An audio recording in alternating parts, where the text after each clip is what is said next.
What's up, guys? Just wanted to give you a before and after of my 2020 Mustang GT.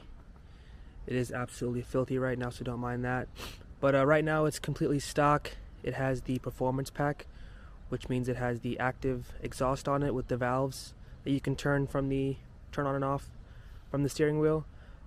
Stock headers, stock mid pipe, and I got a SVE mid pipe resonator delete that I got put on an exhaust shop the other day. So yeah, here you go. Here's the before.